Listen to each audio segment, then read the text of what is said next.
आइए upcoming week में Scorpio के लिए गीता गाइडेंस देख लेते हैं। Upcoming week Gita guidance for Scorpio.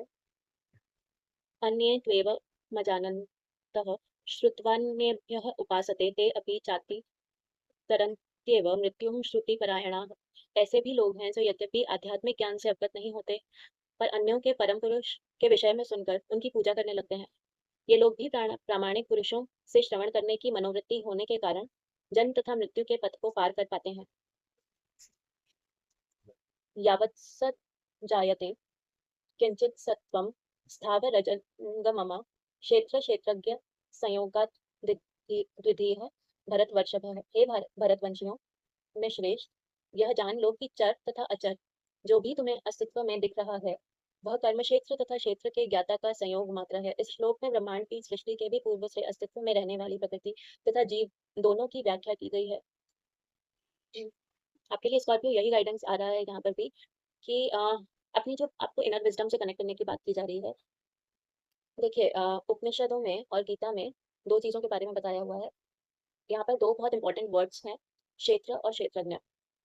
तो ये देखिए ऐसे समझिए कि ये शरीर, ये प्रकृति या पंच तत्वों से बनी चीज़ें या हमारे जो 9 धातु जो हमारे उपनिषदों में लिखे हुए हैं उनसे बनी चीज़ें, ये सभी चीज़ें मन, बुद्धि, चित्त और 5 एलिमेंट्स, 5 सेंसेस हमारे, ये सब क्षेत्र में आते हैं। इस इन सबको एक्सपीरियंस करने वाला जो है, इन सबको हाँ, जो एक्सपीरियंसर है वो क्षेत्रज्ञ के रूप में कहलाया जाता है। हालाँकि दोनों अपनी-अपनी जगह पे सिमिलर हैं, पर हम मनुष्य कई बार अपने आप को क्षेत्र से, जिस चीज़ में हम हैं, उससे इतना अटैच कर लेते हैं कि ये भूल जाते हैं कि we are just experiencer, not the experience.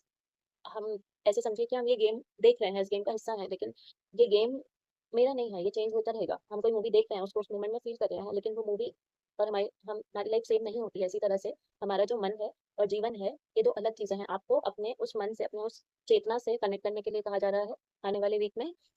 और इस चेतना से कनेक्ट करने के लिए हो सकता है कि आपको किसी गुरु की ज़रूरत पड़े, या अगर आप डायरेक्टली इस चीज़ को ना समझ पा रहे हों, तो आप ध्यान लगाना शुरू कीजिए ऐसे किसी इंसान में जिसमें आप मानते हैं। ये आइडल आपके होने चाहिए, आपके अपने बनाए हुए। ये भगवान भी हो सकते हैं, कोई इंसान भी हो सकता है, जिस जिस रास्ते पे आप जाना चाहते हैं, जो चीज़ें अचीव करना चाहते हैं। तो भगवान कृष्ण कह रहे हैं कि जो ऐसे परमात्मा हैं या परम पुरुष हैं जो इस रास्ते को पार कर चुके हैं, इनको सुनने वाले, इनको समझने वाले, इनके बारे में सोचने वाले, इनके पथ पे चलने वाले ही उस पथ को पार कर लेते हैं, उस चीज़ को अचीव कर लेते हैं। तो आपके लिए इम्पोर्टेंट गाइडेंस गीता में इस तरह से आ रहा है कि आने वाले टाइम में जो भी आपकी अपॉर्च्युनिटीज़ आएँगी और आप जब फिगर आउट करने की कोशिश करेंगे, तो ऐसे आपके आइडियल्स को फोकस में रख के और इन प्रॉब्लम से निकलने के लिए जो आपको आने वाले इस टाइम में आपके लिए कुछ थोड़ी-सी बैड न्यूज़ भी आ रही है, तो वो कुछ पेन भी लेकर आएगी। तो उस पेन को एक एक्सपीरियंस समझकर, अपने आप को क्षेत्रज्ञ समझकर, उससे डिस्टेंस से